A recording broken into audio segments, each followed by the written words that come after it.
tous, bonjour à toutes. Je suis ravie aujourd'hui d'avoir avec moi quelqu'un que j'apprécie particulièrement et avec qui j'ai déjà fait pas mal de choses. On a fait un petit bout de route ensemble avec Les Secrets de Lee. Donc j'ai l'honneur d'accueillir aujourd'hui la petite Gaby. Gaby, bonjour. Bonjour à toi Kelly, encore ravie de te revoir avec une belle voix cette fois-ci. Oui, effectivement, parce que pour la petite anecdote, la dernière fois j'ai dû annuler mon rendez-vous avec Gaby parce que j'étais totalement aphone et donc pour tourner un podcast forcément c'est difficile. Ouais. Gaby, dis-nous, présente-toi un petit peu pour toutes les personnes qui ne sont pas forcément proches du monde du naturel ou qui ne sont pas forcément ou qui vivent peut-être dans une grotte, donc allons-y. Non, mais c'est normal. Non, moi je suis la petite Gaby du coup sur les réseaux sociaux. Je suis petite comme mon nom l'indique et du coup je suis créatrice de contenu depuis 2016 je crois autour du cheveu et la naturalité, du marketing et des compositions, mais je parle d'un peu tout sur mes réseaux sociaux. Alors oui, effectivement, depuis 2016, donc on pourrait dire que tu fais partie des anciennes de la naturalosphère. Et justement, comment tu es arrivée à créer ton contenu et surtout à construire ton contenu autour du monde du naturel? Qu'est-ce qui a été le déclic chez toi? Alors moi, le déclic, il s'est pas... En fait, pour ce qui est de la création de contenu, c'est venu après. Mais c'était quand je suis tombée, un petit peu avant de tomber enceinte. Donc j'étais dans les défrisages, les lissages brésiliens, tout ça. Et il y avait vraiment ce dogme à l'époque du cheveu raide, du cheveu lisse. Depuis 2009, 2008, moi je suis tombée dans les défrisages, les lissages brésiliens pour avoir finalement ce cheveu lisse tant recherché, les lissages à 6h du matin, plaques à 200 degrés, tout ça. Et masse, donc... Voilà, c'est ça. Donc je prenais beaucoup de temps et donc je suis tombée dans les défrisages. Et forcément, j'allais faire ça chez des professionnels de la coiffure, etc. Et en fait, je me rendais compte que plus j'allais vers ces professionnels de la coiffure, plus mon cheveu était abîmé, endommagé. J'arrivais pas à le manager. Enfin, vraiment, il répondait pas du tout à ce que moi, je voulais. Et en fait, c'est pas ça, c'est que ça me coûtait aussi des sommes astronomiques. Étant donné que j'avais quand même de la longueur aussi à l'époque. La routine d'un mois faisait le budget attribué aux capillaires devenait de plus en plus important. Ouais, plus en plus important. Et tes cheveux étaient de plus en plus altérés. Ouais, plus en plus moche, disons-le très clairement. Est-ce que tu as eu un déclic particulier, par exemple, au moment où tu es devenue maman? Alors, c'est quand je suis tombée enceinte, j'ai décidé de redevenir brune, parce que j'avais des mèches décolorées blondes. Et en fait, ce qui s'est passé, c'est que... Non, ou alors j'étais un peu brune et je voulais devenir blonde, bref, peu importe, voilà. Et le coiffeur m'a décolorée et là mes mèches sont devenues spaghetti, tu vois, l'élastique. Et là je me suis dit merde, catastrophe. Donc on m'a reteint entièrement en brune parce que du coup c'était foutu pour foutu. Et vraiment des mèches. Mais tu sais, comme jour-là il a voulu en rajouter une couche. Voilà, et foutu pour foutu. Et en fait, tu sais, je suis sortie de là, j'avais du mal à respirer parce que j'ai de l'asthme. Donc en fait, même les produits, les défrisants, tout ça, tu sais, ça méritait les voies respiratoires. Mais je continuais parce que pour moi c'était un soin, le lissage brésilien, tout ça, les vapeurs, on en parle. C'est ce qu'on te vend, ouais. On t'en parlait pas à l'époque, mais moi, comme je suis très sensible au niveau des voies aériennes, ça me gênait. J'étais avec ma ventoline après. Enfin, est-ce que c'est normal, tu vois? Ouais. J'ai commencé à te poser des questions. Et en fait, quand je suis tombée enceinte, je me suis dit, mais je respire ça pour mon fils. Tu vois, non, c'est pas bien. Et j'ai commencé à m'intéresser du coup à ce qui se cachait en fait au niveau des compositions, parce que à l'époque lissage brésilien, qui dit lissage brésilien, pas de sulfate. Oui. Et donc, comment savoir s'il y avait des sulfates dans le produit? Il fallait regarder la liste Inky. Et j'ai découvert un blog à l'époque qui s'appelait Les Cheveux de Mini. Et c'était une des seules qui parlait de composition. Mais vraiment, tu sais, qui expliquait chaque ingrédient. Et donc, moi, j'ai toujours voulu être journaliste. Et donc, on m'a toujours appris à vérifier l'information. Et c'est ce que j'ai fait. Du coup, j'ai repris tous les termes. Et Google est mon ami. Et j'ai cherché et j'ai vérifié sur plusieurs sources qu'est-ce que me racontait cet ingrédient. Et c'est comme ça que du coup plusieurs années après j'ai compris ce qui se cachait du coup dans les cosmétiques. Et comme j'avais fait du marketing dans mon cursus scolaire, je comprenais effectivement que là il y avait une promesse marketing qui était un peu mais que la composition était certainement pas en rapport. Et du coup j'ai créé une chaîne YouTube autour de ça parce que je me suis dit mais si moi je me fais avoir entre guillemets alors que j'ai quand même un bagage en termes de marketing, qui me permet d'avoir du recul. Les gens qui l'ont pas forcément, ou du moins qui s'intéressent pas aux compositions et qui pensent bien faire, qui veulent bien faire. Les gens qui achètent un produit et qui croient dans la promesse du produit. C'est ça, surtout qui pensent en fait bien faire et qui n'ont jamais les retours sur investissement finalement. Et ils abîment leurs cheveux, enfin, tu vois, enfin... Et c'était tout un truc et je me suis dit, je vais faire une chaîne YouTube et je vais parler de ça, de ce qui se cache. Et c'est effectivement un format qui a très bien pris parce que j'étais une des seules à le faire à l'époque. Et du coup, ouais, j'ai essayé d'expliquer le plus possible à quoi ça servait.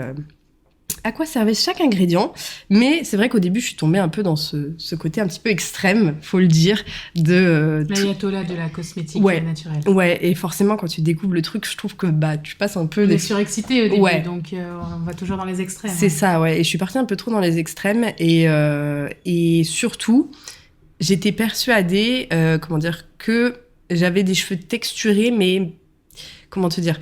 Je suivais des routines pour cheveux lisses parce qu'à l'époque, il n'y avait pas tellement de créatrices curly. Il y avait du coup beaucoup de femmes noires, tu sais, la Nappy Community. Mm-hmm. Et moi, du coup, je m'inspirais plus de leur routine parce que finalement, en fait, ça me convenait mieux que ce que je voyais chez les créatrices qui avaient... Enfin, celles qui étaient le plus visibles, en tout cas, avaient des cheveux raides. Avaient des cheveux raides... Au tout début, c'est vrai. Alors, c'est vrai que le monde du naturel a beaucoup évolué depuis ces dernières années. On a pu voir, et il faut rendre à César ce qui est à César, les femmes noires ont commencé à arrêter de se défriser, ont commencé à s'intéresser aussi à leur composition et ont commencé à trouver en fait des routines naturelles beaucoup plus adaptées. Et c'est vrai que la communauté Nappy a beaucoup apporté au monde du naturel et il faut leur rendre ça parce que je pense que c'est hyper important. Parce qu'il y a beaucoup de blogs, beaucoup de matière qui vient de là, beaucoup d'expérience aussi, que ce soit sur les ingrédients ou que ce soit sur la réalisation de routines. Et d'ailleurs, chez Aromazone, fut une époque quand tu regardais la clientèle, quand tu y allais, elle était essentiellement noire ou métissée parce qu'elle cherchait à faire leur propre composition elle-même. Du coup, toi, tu arrives en fait dans un monde où tu te rends compte en fait qu'il y a une supercherie marketing concrètement. Donc tu te dis tiens, je vais commencer à analyser et à décrypter les compositions, les inky, les compositions cosmétiques et surtout finalement vulgariser ce qu'on nous cache depuis la nuit des temps en cosmétique. C'est ça et c'est... Tu dirais que ça a été ta force ? Ouais, et en fait, le fait de rendre ça vraiment accessible et simple à comprendre, par exemple, que la glycérine, c'est quelque chose qui va apporter de l'hydratation, vraiment avec des termes très simples, et ça a aidé beaucoup de personnes, en fait, à y voir un petit peu plus clair et à ne plus surtout se faire avoir par le greenwashing ambiant, parce que... il faut le dire, moi j'achetais mes cosmétiques en supermarché et j'étais persuadée, mais dur comme fer, la boîte était verte, il y avait une plume dessus, il y avait écrit aux paillettes de lumière, à la perle de crocodile, de je sais pas quoi, tu sais. Et toi t'es là, tu veux y croire et puis au final tu te retrouves. Et en plus de ça, le pire je trouve, c'est que il y avait des marques qui se prétendaient naturelles. Et il y avait des compositions pires que certains produits conventionnels avec des ammonium lauryl sulfate qui était hyper décapant et je comprenais pas pourquoi j'avais le cuir chevelu qui pelait, c'était de la neige, tu sais, et je me suis dit mais c'est pas possible, mais qu'est-ce que c'est que cet ingrédient ? Et du coup je me retrouvais des fois à me poser devant mon ordi et à googler chacun des ingrédients et à les lire sur des sites en anglais parce qu'il y avait très peu de sites en français. À l'époque 2012-2013 il y avait très peu de sites, donc heureusement que j'ai eu la chance d'avoir appris à parler anglais, du coup ça simplifie quand même les choses pour la compréhension. Et je me suis dit mais même du coup aux États-Unis, ils sont quand même un peu plus souples là-bas, je trouve, au niveau de la législation cosmétique. Même là ils nous disent que c'est quand même un peu décapant, tu vois. Et c'est sûr que le cosmétique naturel français, le cosmétique naturel européen et le cosmétique naturel US, c'est deux poids deux mesures, c'est deux mondes complètement différents. Pour la petite histoire, en France, on estime que les clientes françaises sont les plus exigeantes du marché européen. Et en termes de naturalité, ça s'est corsé. Donc c'est vrai que les grands majors l'ont bien compris.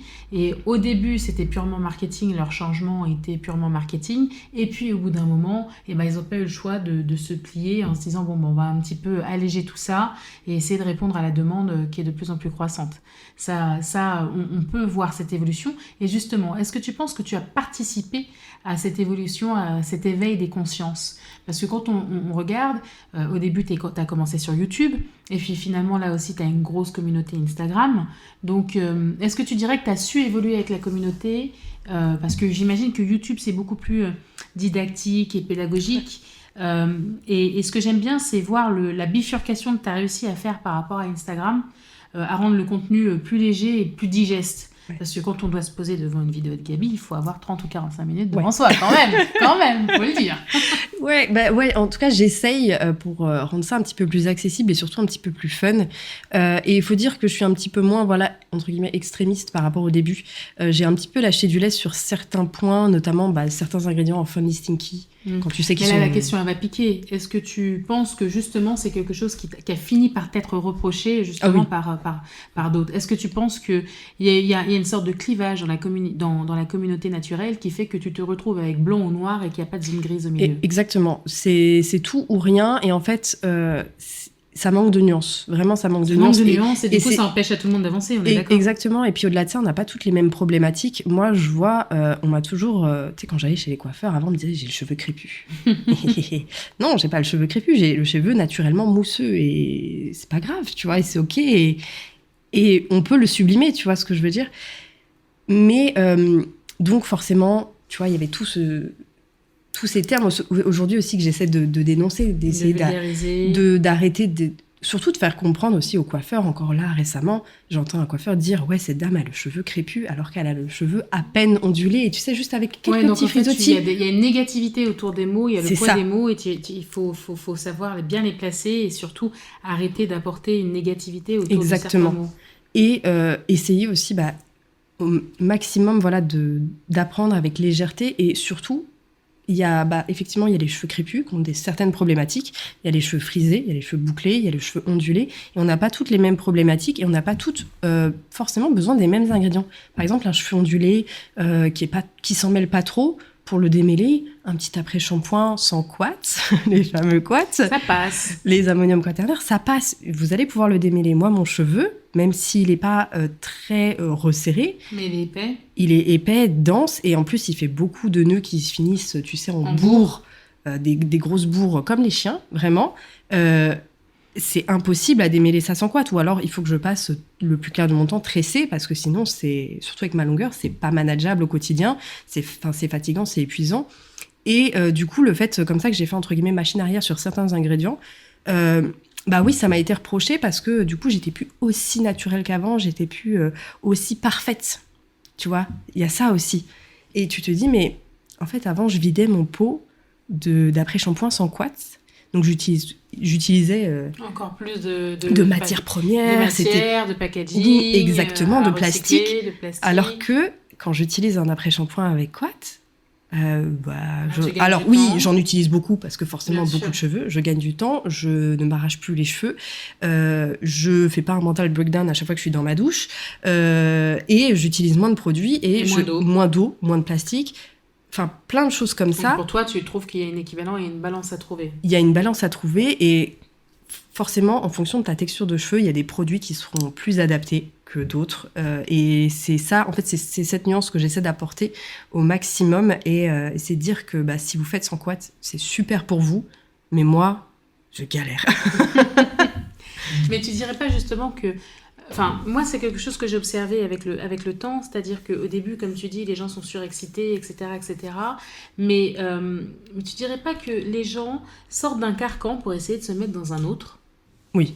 Ah mais oui, moi je le vois, surtout au niveau, tu sais, du gatekeeping, tu sais, la communauté, on va dire, un petit peu plus ondulée, tu sais, qui n'ont pas vraiment de boucle, elles sont vraiment mises de côté, et donc du coup, si tu veux, leur solution, c'est soit galérer avec leurs ondulations, pas trouver de solution, enfin pas trouver surtout les bons gestes, parce que un geste pour le cheveu ondulé sera pas forcément le même pour un cheveu crépus, sera pas, enfin voilà, il y a une pertinence. Bien sûr, quand j'entends parler de popping sur un cheveu crépus, j'ai envie de me tirer une balle. Voilà, à moins que tu aies vraiment envie d'avoir beaucoup de shrinkage, tu sais, peut-être, ça dépend des besoins. On trouve tout seul son shrinkage, t'inquiète. Ouais.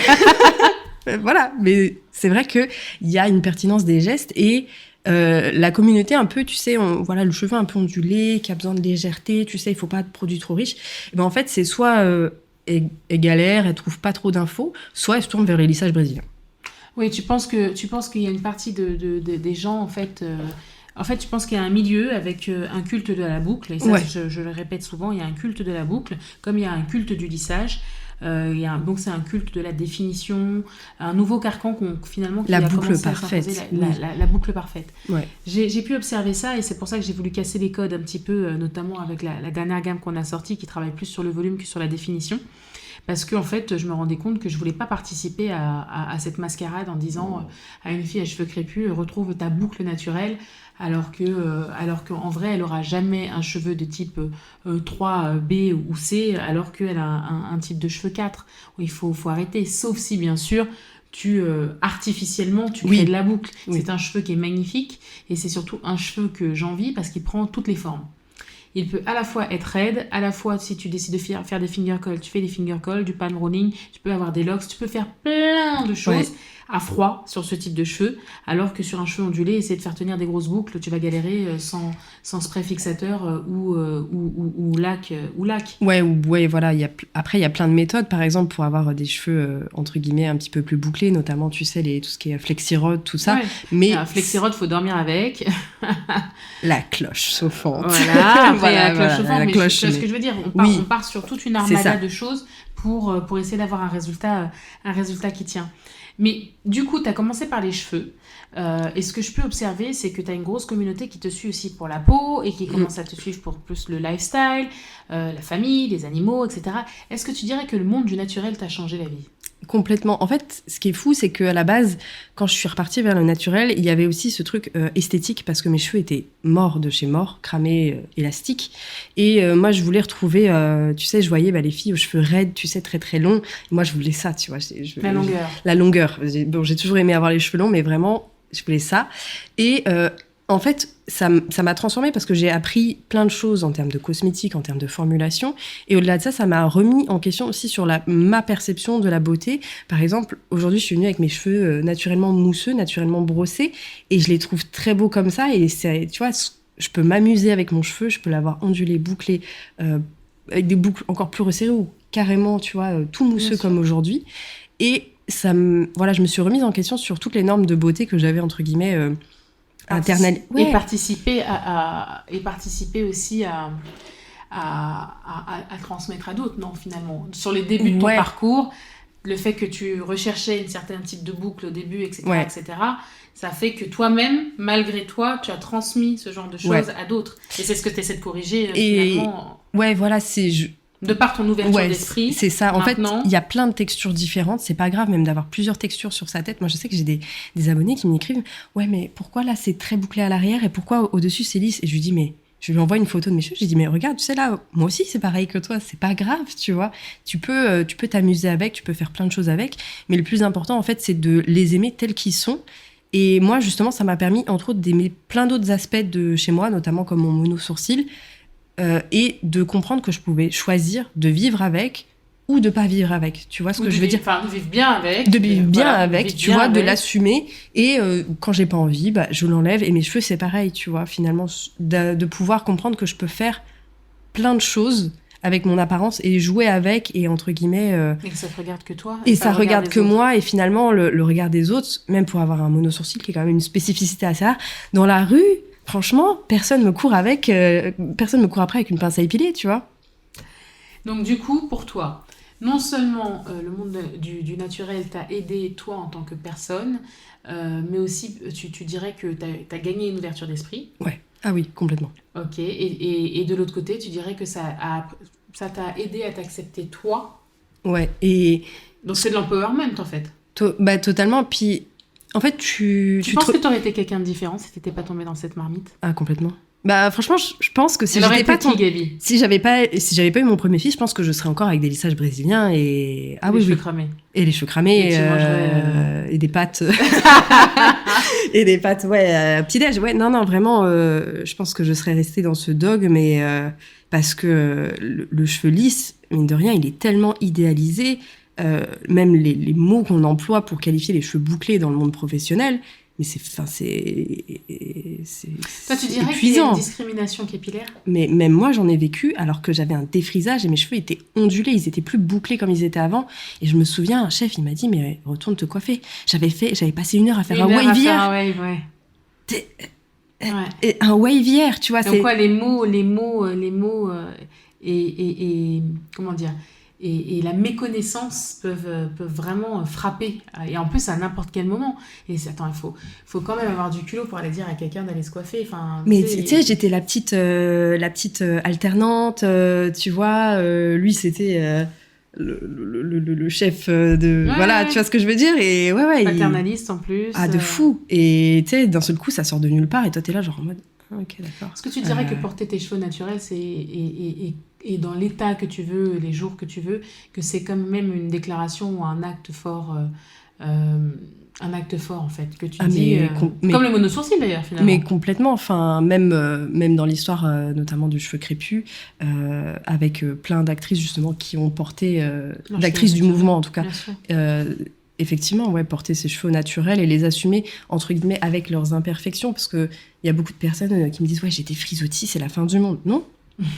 Non, tout le monde en a. Enfin, je veux dire, tu prends la pluie, tu prends le vent, t'as des frisottis, c'est normal. C'est bien ça, on sort d'un carcan pour en rentrer. C'est ça, enfin, c'est pas grave, c'est juste des frisottis. Enfin, il faut pas se... Je sais qu'il y a beaucoup de personnes effectivement, qui rentrent dans ce carcan de la boucle parfaite et c'est pas bon non plus. Et ouais, c'est ce que j'essaie aussi un petit peu de casser. Tu dirais que tu essaies d'apporter une autre beauté, une autre vision de la beauté sur tes plateformes ? Ouais. Et c'est montrer qu'on peut être belle sous plein d'aspects, sous plein de formes différentes. Et finalement, c'est plus le regard qu'on porte sur nous-mêmes et s'adoucir, tu sais. Parce que finalement, tu sais, des fois, tu bloques sur un défaut sur toi-même. Ouais. Et moi, je sais que je le vois avec mon conjoint et sa barbe. Il a un truc avec sa barbe, tu vois. Et il faut qu'elle soit comme ça, comme ça, comme ça.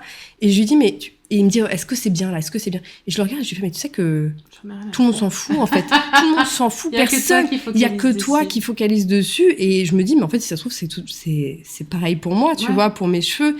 Et dans la rue, finalement, quand tu croises des gens, tu vas pas te dire, oh là là, tous les frisottis qu'elle a. Oui. Et puis même, la personne peut se dire ça, mais elle ira jamais te le dire en face, tu vois. Sur les réseaux sociaux, c'est un peu différent. Ouais, sur les réseaux sociaux, les gens se permettent plus de choses. Mais dans la rue, il se passera rien. Et du coup, c'est vrai que ça fait pas mal de temps qu'on collabore, et ça t'a été reproché parfois même, parce que dans certains de nos produits, il y a du BTMS. Ah ouais. Non, mais désolée, si un produit peut pas me démêler, je vais pas venir vous le vendre. Donc du coup... c'est vrai que ça fait pas mal de temps qu'on collabore ensemble, on a toujours fait des belles collabs et tu fais toujours de l'excellent contenu et souvent les gens se disent mais pourquoi Gabi et pas moi ? Bah en fait tout simplement parce que le contenu il est de quali, parce qu'il y a un message bienveillant derrière et qu'il y a une histoire et que tu te prends la tête sur ce que tu fais et que tu essaies de le faire bien, donc ça c'est important pour nous, c'est important pour le message qu'on essaie de véhiculer. Donc du coup tu as participé à notre première campagne. Je me rappelle que tu m'as dit oui immédiatement et ça c'est, tu vois, rien que j'en parle là j'ai des frissons. Est-ce que tu dirais qu'entre la première campagne, donc on avait fait chez Secret de Loli et la nouvelle campagne, est-ce que tu as vu une différence ? Est-ce que tu es satisfaite de l'évolution du message ? Est-ce que pour toi, on a bien grandi ?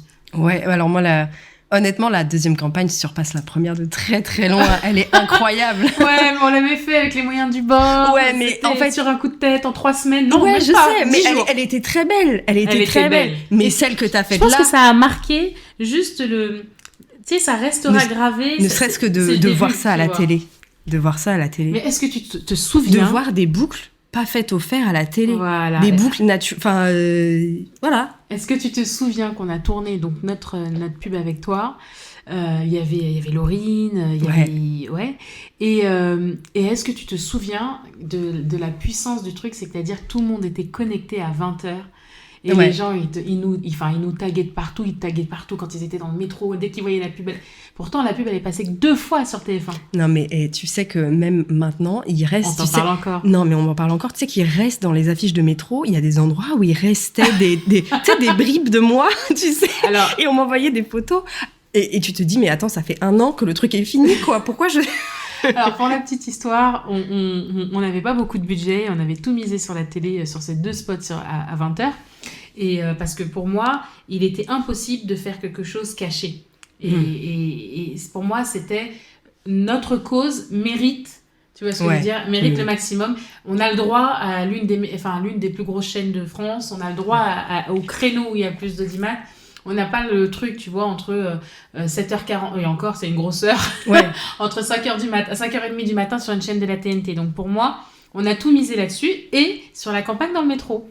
Et comme ça tombait pendant les confinements, en fait, on leur a dit la régie, nous, en fait, on est un peu carotte parce qu'il y a que la moitié des gens qui vont travailler. C'est ça. Ils nous ont dit, du coup, on vous offre une deuxième semaine.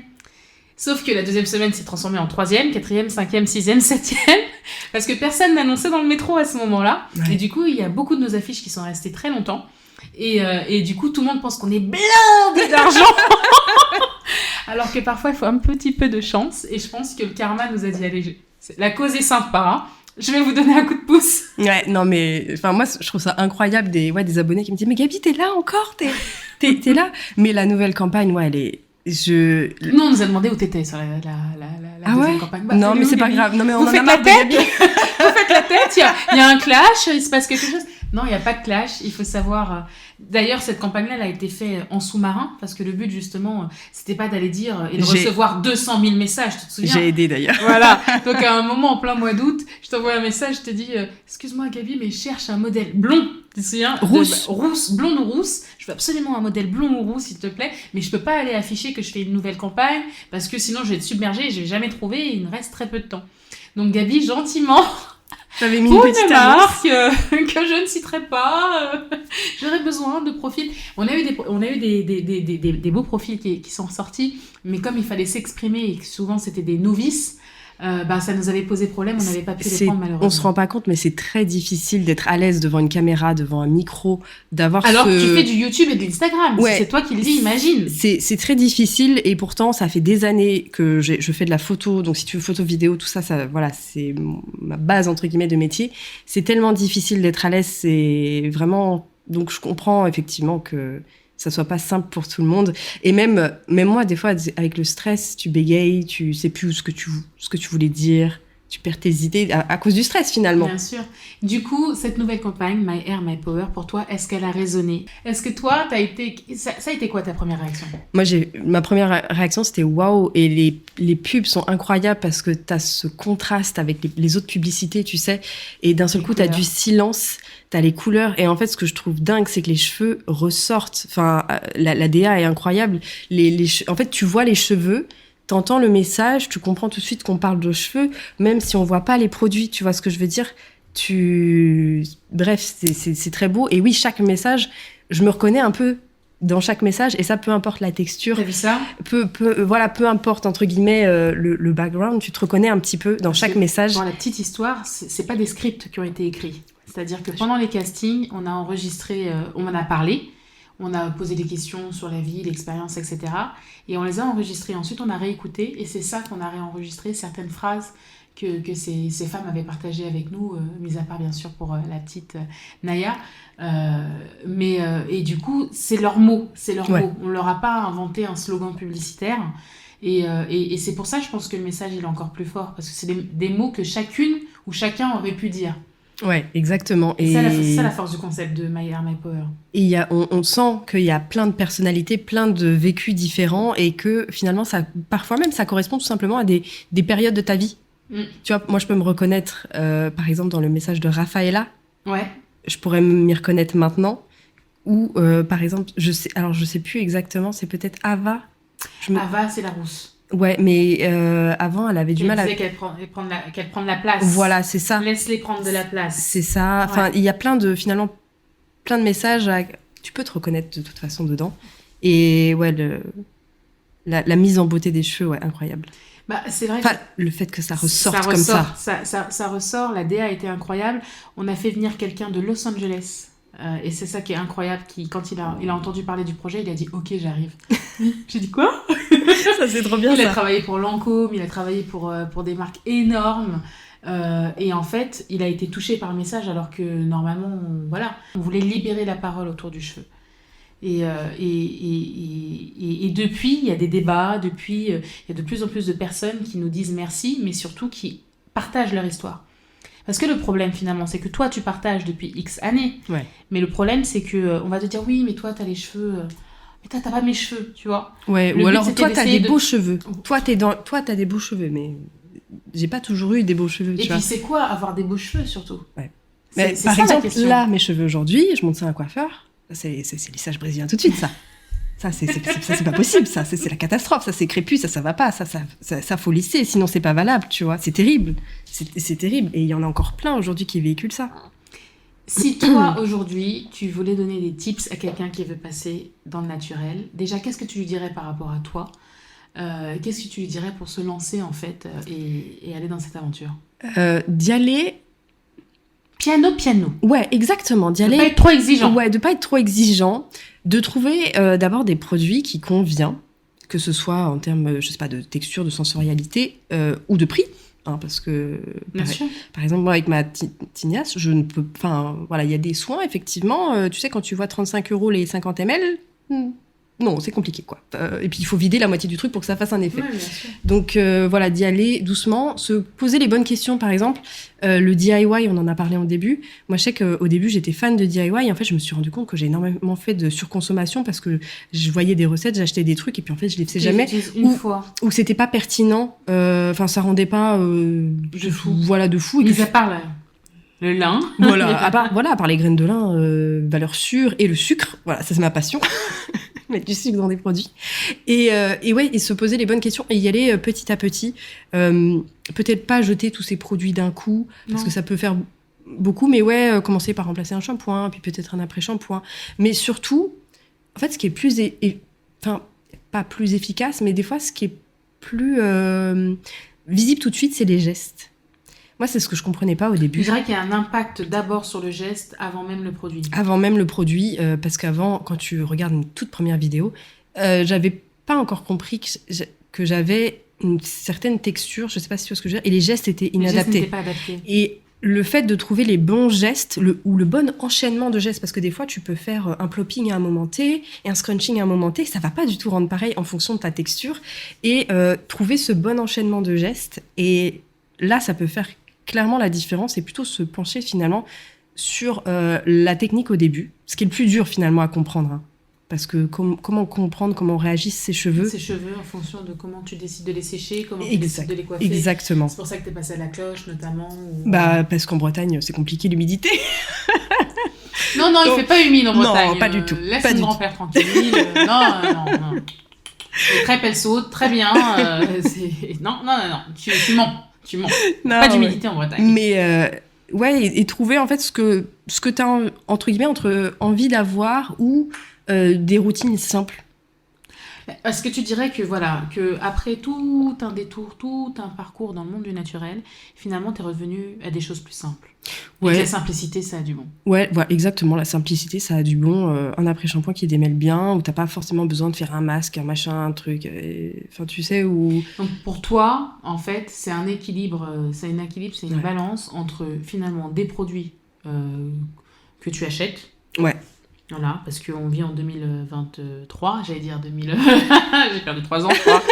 On est en 2023 et que finalement, le bon équilibre, c'est de se dire que si tu veux faire du DIY, tu le fais, mais qu'il ne faut pas que ça te prenne une journée. Ouais. Les poudres, notamment, tu travailles beaucoup avec les poudres. Alors moi, j'adore les poudres parce que ça donne ce côté... Pas cette patience. Et puis, tu vois, ta texture, peut-être que ça se rince moins bien que la mienne. Peut-être aussi. Mais tu vois, par contre, ça fonctionne tellement bien. Ça fonctionne tellement bien. Enfin, moi, le henné... c'est le volume que ça me donne, mais c'est incroyable. Alors oui, c'est lent, surtout avec la longueur que j'ai. Oui, c'est lourd, mais ce que ça me donne en échange. Et pour le prix, ça m'a jamais... Enfin, personne ne m'a jamais... Enfin, tu vois ce que je veux dire ? Donne-moi 3 top ingrédients. Alors, ça dépend pourquoi. Pour 3 top ingrédients, c'est 3 coups de cœur à toi. Non, mais alors, juste des ingrédients ou des produits parce que... 3 top ingrédients. Ah, là. Alors, des ingrédients... la gomme xanthane, parce que tu peux faire du gel avec. Ok. Le sucre, le miel. Des tiens, ça serait le cœur nectar, parce qu'on peut faire plein de trucs avec. Ouais, c'est pas faux. Après shampoing, je m'en suis servi. Leave-in, je m'en suis servi. Masque avant shampoing, voilà. On peut faire plein de choses avec. Mais si je devais manager mes cheveux, non, franchement, une brosse. Ah, tu vois. Les gens... Parce que tu trouverais toujours, je sais pas, une noix de coco ou un truc pour faire un soin, c'est ça ? Voilà, c'est ça. Je prendrais des planches, de l'aloe, voilà. Je ferais sécher des trucs, je ferais des expériences. Mais ouais, une brosse pour éviter les bourres. J'avoue que le déménage de doigts, je fais 2 mois et puis après... Non, je sais pas comment vous... Je sais pas. Je comprends pas non. Il y a une dernière chose que je pourrais te poser, notamment par rapport à My Hair, My Power. toi, qu'est-ce que tu rajouterais au message pour qu'il porte au plus grand nombre? Comment tu veux... En fait, j'irai plus loin. Comment tu veux, justement, que cette mission qu'on s'est donnée de communiquer au plus grand nombre et donner de l'empowerment, comment tu voudrais, idéalement, tu la verrais évoluer dans le temps? Vers quoi tu voudrais que ça aille? Qu'est-ce qui manque, en fait, à cette niche pour passer l'étape, la vitesse supérieure? Alors, je ne saurais pas te dire ce qui manque, mais en tout cas, le fait qu'on voit plein de diversité, de beauté différentes, ça permet, en fait, à plein, même de petites filles, parce que, entre guillemets, ou de petits garçons, on les entend pas trop parce qu'ils n'ont pas sur les réseaux. Mais le fait comme ça d'avoir des représentations très diverses de textures et de montrer qu'on peut s'en occuper et les sublimer en fait dans leur simple appareil, si je puis dire, tu sais, sans vouloir en faire trop, c'est très bien et ça aidera peut-être une future génération en tout cas à s'accepter et à être plus zen, plus peace par rapport, tu sais, à leur...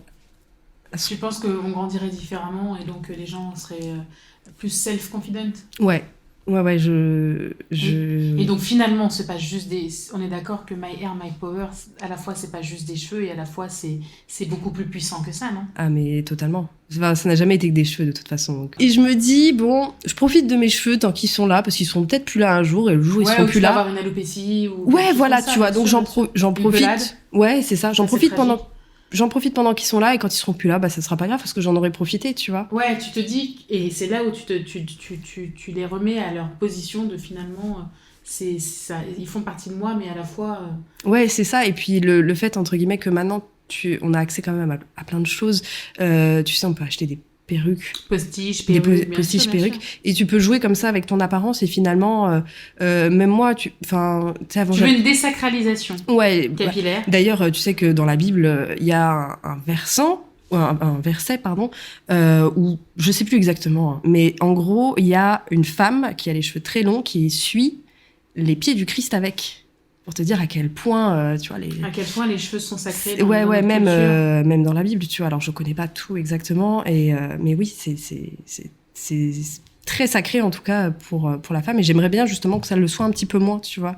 Et moi, je sais que c'est hyper antinomique avec le titre du podcast. Non, mais mais t'as raison. Tu vois que si tu décides de te couper les cheveux, que ça soit pas... Enfin, moi, je me souviens les réactions que j'ai eues quand je me suis coupé les cheveux, mais j'avais l'impression d'avoir tué quelqu'un. Enfin, ouais, je comprends. J'avais encore des... Enfin, tu vois, on te demande pourquoi, si t'as quelque chose, etc. Ouais, non, j'en avais juste marre. Ouais. J'ai le droit d'en avoir marre de mes cheveux, tu vois. Donc tu veux mettre un peu plus de légèreté. C'est ça. Autour du cheveu, autour du regard des autres aussi, parce qu'il y a le poids du regard des autres. Aussi. Je pense que c'est important et je pense que tu le fais très bien. Tu le fais aussi notamment par rapport à ce rapport à ta peau, à ton monosourcil. Il y a une sorte de vulgarisation et aussi une sorte de moment où tu décides de mettre un contre-pied et de reprendre le pouvoir finalement sur ta peau, tes cheveux, ton apparence. Et il y a le fait aussi que sur les réseaux, on montre entre guillemets que ce qui est beau, que ce qui est valable et ça, c'est vraiment Instagram de base, c'est la...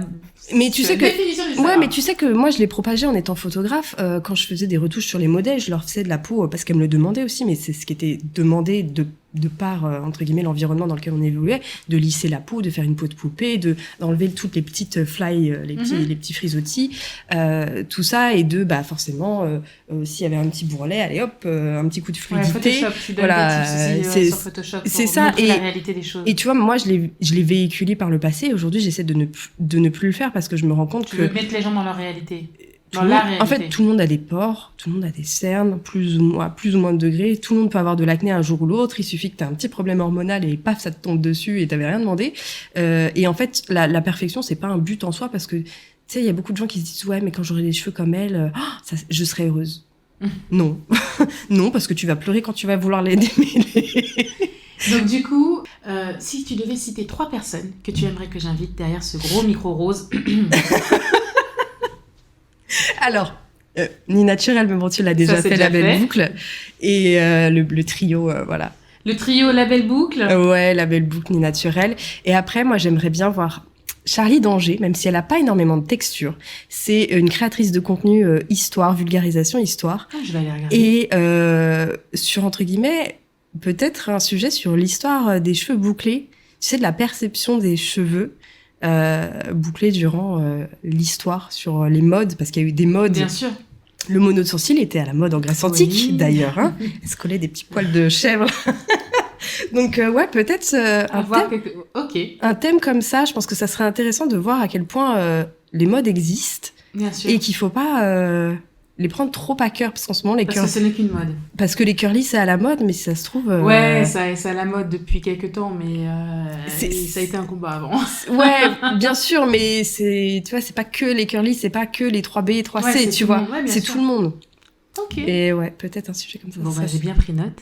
Écoute, Gaby, ce fut intéressant de voir ton parcours, ton ressenti par rapport à cet écosystème du monde du naturel, par rapport aux messages que tu as véhiculés et à ceux que tu véhicules encore et dont tu essaies d'améliorer. Gaby, merci. Merci à toi, c'était un plaisir, comme d'habitude. Merci de t'être joint à nous.